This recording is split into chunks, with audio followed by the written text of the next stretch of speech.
네, 안녕하세요. 허브 경제TV입니다. 오늘 볼 좀 뭐냐 에이스테크를 좀 보도록 하겠습니다. 그 5G 관련된 종목이고 분위기가 살짝 좋기는 하죠. 지금 최근에 보여줬던 것은 나쁘진 않다라고 좀 말씀을 드리겠고요. 일단 5G 주파수를 더 준다는데 통신 3사가 엇갈린 셈법을 갖고 있다, 이런 식으로 좀 얘기가 나오고 있고, LG U+ 쪽에서는 환영하고 있는 거고, KT랑 SK 같은 경우는 뭐 좋지 않게 판단을 하고 있는 거겠죠. 이 내용을 좀 보기 전에 왼쪽에 보시면 허브 경제TV 공식 채널이라고 있습니다. 저희가 운영하고 있는 텔레그램 채널이고요. 실시간으로 저희가 어떤 뉴스가 확인이 되면 그 뉴스에 포함되어 있는 종목군들이 뭐가 있는지 빠르게 올려드리고 있고요. 허브리핑과 한정판을 통해서 시황이라든지 재료 관련해서도 언급을 해드리고 있습니다. 그리고 저희가 미리미리 준비했던 탑3 종목도 저희가 무료로 제공을 해드리고 있으니까 언제든지 요청을 하시면 된다, 이렇게 좀 말씀을 드리도록 하겠습니다. 자, 일단은 뭐 2천만 명이 넘었습니다. 5G 가입자가 2천만 명이 넘었는데 이게 조금 그래요. 속도가 막 그게 유지가 된다거나 아니면 우리가 생각했던 그 정도의 어마어마하게 빠른 속도가 나오거나 또 그러지는 않죠. 그리고 이 뭐 기죽이라든지 아니면 인프라 구축이 우리나라 전방위적으로 다 깔려 있는 거나 그것도 아닙니다. 그렇기 때문에 뭐 부산이라든지 아니면 뭐 서울 근방 정도만 좀 깔려 있는 것 같은데, 그럼에도 불구하고 5G 속도가 우리가 예상했던 것만큼 나오지는 않아요.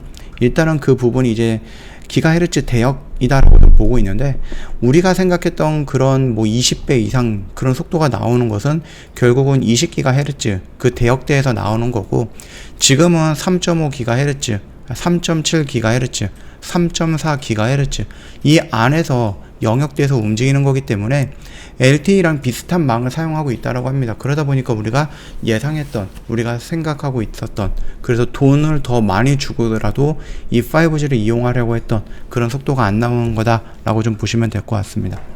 주파수가 신호를 주고받기 위한 고속도다라고 하면은 대역폭은 전용 차선이다라고 좀 보시면 됩니다. 같은 고속도로라도요, 차선이 넓을수록 소통이 원활히 되는 것은 맞겠죠.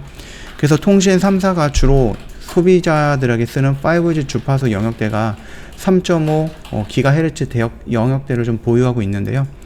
뭐 SK텔레콤이라든지 KT 같은 경우는 각각 100MHz 만큼을 사용하고 있고, LG U+ 같은 경우는 80MHz 정도를 보유하고 있어요. 그래서 5G 사용량에 앞서서 2018년도에 이동 통신사들이 정부의 경매를 통해서 적게는 8천억, 많게는 한 1조 2천억 정도 투자를 했죠. 이 영역 구간을 투자하는 부분이 미국에 보시면은요, 그 버라이즌이라든지 아니면 다른 회사에서도 그 영역대를 확보하기 위해서 거의 100조 정도를 투자한 것으로 나왔죠. 경매를 통해서 우리가 한 52조 정도까지는 뛸 수 있겠다라고 생각을 했는데 거의 2배 가까이 뛰었다라는 부분이기 때문에 이 5G는 어쩔 수 없이 개발을 할 수밖에 없는 그런 영역 구간이다라고 좀 보시면 될 것 같아요. 여기서 표를 보시면 아시겠지만 LG U+가 20MHz 정도의 폭을 남겨놨죠. 보호 대역으로 좀 남겨놨는데 이후 혼선 문제가 기술적으로 해결이 됐습니다. 그래서 정부는 최근에 이 20MHz 폭도 이통 3사를 쓰도록 내놓기로 했다라는 건데요. 이게 만약에 KT라든지 아니면은 뭐 SK 쪽으로 넘어간다라고 했을 때는 100MHz 폭에서 120MHz 폭으로 넘어가는 거기 때문에, 만약에 KT가 가져간다 그러면은 KT는 120메가, LG U+는 80메가니까 무려 40MHz 폭의 차이가 있기 때문에 차이가 많이 나는 거거든요. 이렇게 되면은. 그렇기 때문에 LG U+ 입장에서는 이 20MHz의 폭을 자기네들이 가져가야 된다, 이런 식으로 좀 얘기를 하고 있는 부분이죠.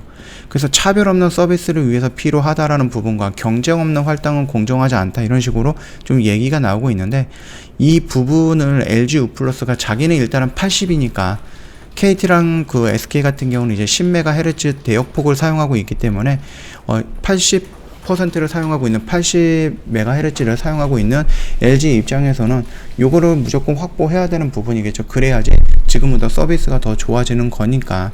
그렇게 보신다라고 하면은 뭐 나쁘지는 않는 선택인 거죠, LG U+에서는.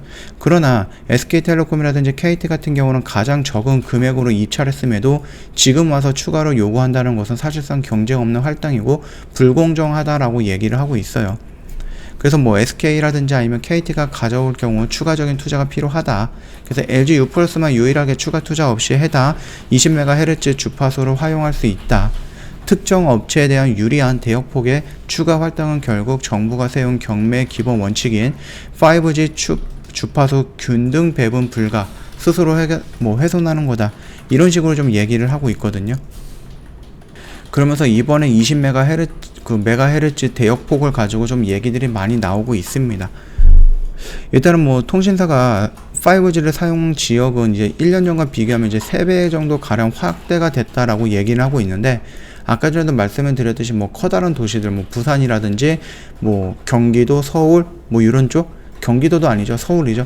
요런 부분만 조금만 벗어나도 5G 사용이 불가능한 지역이 훨씬 더 많습니다. 그래서 5G 요금제를 내면서, 더 비싼 요금제를 내면서도 4G를 이용을 해야 되는 부분이 굉장히 빈번하다라고 좀 보시면 될 것 같아요. 소비자들이 가격을 지불하고도 그에 맞는 서비스를 받지 못하고 있는 건데, 주파수의 대역폭과 별개로 5G 기지국 구축 등 뭐 통신사들의 저조한 설비 투자가 원인이기도 하다, 이런 식으로 지금 대놓고 얘기를 하고 있는 거죠. 저번에도 말씀을 드렸던 것 같던데, 통신사들이 돈은 많이 벌었어요. 5G 요금제가 아무래도 4G보다 더 비싸다 보니까 비싼 요금제를 사용하는 만큼 그 사람들이 많아지는 것만큼 돈을 벌 수 있는 폭이 넓어진 거잖아요. 그래서 영업이익이라든지 조 단위로 올라가는 부분들도 많이 있고, 통신사 세계가 다 그렇게 올라가는 거죠. 그러다 보니까 이걸 가지고 좀 투자를 해주면 좋겠는데, 투자를 안 한다라는 겁니다. 물론 투자를 하죠. 투자를 하는데 그 투자의 폭이 더 계속해서 줄어들고 있고, 뜬금없이 이제 뭐 미디어 컨텐츠, 디지털 컨텐츠라든지 이런 쪽으로 신성장 동력을 잡는다라고 해서 탈통신을 외치면서 다른 쪽에 투자를 하고 있다 보니까 이게 좀 아쉬운 겁니다. 그러나 이번에 그 CES라는 이런 행사가 열리고 있는데, 여기서 보여지는 것들을 보면 이제 뭐 메타버스가 있고요, NFT가 있고요, 뭐 VR, XR, 뭐 AR 이런 부분도 있고, AI도 있죠, 자율주행도 있고, 굉장히 많이 그 기술이라든지 이런 것들이 많이 나오고 있는데, 그런데 이런 기술력들을 활용하기 위해서 가장 기본이 돼야 되는 건 뭡니까? 데이터거든요. 자율주행을 하는데 데이터가 전송이 끊긴다 그러면 얘가 뭔가를 읽을 수가 없겠죠. 그러면 사고가 나는 거예요. 메타버스를 한다라고 하는데 데이터가 끊겨버립니다. 그러면 얘는 뭐 그냥 껌껌한 세상인 거죠. 인터넷을 하려고 하는데 이 인터넷에서 뭐 데이터 전송 속도가 느리다라고 하면은 뭐 그림을 하나 본다든지 영화를 하나 본다든지 했을 때 굉장히 느리게 끊겼다, 뭐 움직였다, 끊겼다, 움직였다, 이런 것들, 또는 뭐 1기가를 좀 받는다라고 해서 막 2시간, 3시간 이런 식으로 투자를 할 수 없는 거잖아요. 앞으로 가고자 하는 4차 산업에는 이 5G가 기본적으로 밑에 깔려 있어줘야 된다라는 부분입니다. 대용량의 데이터를 굉장히 빠른 속도로 왔다 갔다 하게 처리를 해줘야 되는 환경이 5G를 넘어서 6G까지 좀 진행이 돼야 되는 부분인데, 아직까지 기지국이 구축이 안 돼 있어서 여기서 조금만 벗어나면은 온전한 속도를 못 누린다. 심지어 여기 안에서도 특정한 구역을 제외하고서는 온전한 속도를 못 누린다 라고 했을 때, 전 세계적으로 뭐 중국도 5G라든지 이런 부분 굉장히 많이 발달되어 있는 부분이죠. 우리나라도 마찬가지고, 일본도, 유럽도, 미국도 마찬가지입니다. 인도도 마찬가지겠죠. 이 부분에서 빠르게 좀 투자가 진행이 돼야 된다. 그래서 인프라 구축이 되고 기지국이 빨리 많이 만들어져서 어디를 가더라도 5G 속도를 온전히 누릴 수 있어야 된다 라는 부분들이 다시 한번 부각을 받기 시작을 할 겁니다. 왜냐, 4차 산업으로 넘어가면서 우리가 뭐 메타버스 세상이라든지 아니면 NFT라든지 이런 것들을 한다라고 했을 때, 자율주행을 한다라고 했을 때, 기본적으로 깔려있는 부분이 있어야지 그 위에 뭔가를 심을 수가 있는데, 깔려있는 게 없으면 그거를 만들어놔도 소용이 없지 않을까라고 보는 거죠. 그래서 5G 같은 경우는 결국은 어쩔 수 없이 투자가 진행이 될 거다. 근데 그 투자가 한다 만다 이러다 보니까 투심이 확실하게 방향을 잡아주지는 못하고 있습니다. 그래서 이 언저리에서는 내가 공격적으로 접근할 수 있겠지만은 보수적으로 접근을 한다라고 했을 때 이것보다는 조금 더 반등이 나아갔고 저항이라든지 이런 라인을 한 번 정도 돌파해주는 모습을 보고 지지 라인에서 들어가는 것이 더 좋지 않을까라고 생각을 해요. 그동안에 한다라고 해놓고 올리고 나서 바로 밀어버리고, 한다라고 해놓고 살짝 조금 틀어놓는 것 같이 보이더니 또 바로 밀어버리는 이런 부분들이 한 2번, 3번 정도가 보였기 때문에 지금 당장에서 옆으로 눕고 있다 라고 해가지고 이게 뭐 추세의 전환이다 라고 판단하기에는 조금 이른감이 있다 라고 좀 말씀을 드리겠고요. 저 허브 경제TV 홈페이지 놀러 오시면은요, 텔레그램 채널 입장하는 방법을 아이폰과 갤럭시 폰으로 깔끔하게 구분해놨죠. 이거 보시고 천천히 들어오시면 된다라고 좀 말씀을 드리겠고, 제가 탑3 종목도 선정을 해놨습니다. 어떤 업황에서 많은 종목들 중에 딱 한 종목만 세팅을 해놨고요. 업황과 종목에 대해서 설명을 저희가 리포트 형식으로 만들어 놨기 때문에 저희가 간단하게 어떤 종목 얼마에 매수하고 뭐 얼마까지 오면은 매도하세요 이렇게 간단하게 두세 줄로 정리해 드리는 게 아닙니다. 요청하셨던 모든 회원님들한테 저희가 보내드릴 겁니다. 텔레그램으로 뭐 탑3 종목 좀 달라, 아니면 뭐 리포트 좀 달라, 이렇게 요청하셨던 모든 분들한테 보내드릴 거니까 부담 갖지 마시고 언제든지 요청을 해주시면 되겠고요. 오늘 하루도 좀 고생 많으셨습니다. 시장이 좋지는 않았는데 뭐 떨어지는 날이 있으면 또 올라가고 그럴 거니까 너무 걱정을 하지 마시고요. 오늘 영상은 여기서 좀 마칠 거고요. 영상 도움이 됐다 그러면 구독과 좋아요 한번 부탁드리겠습니다.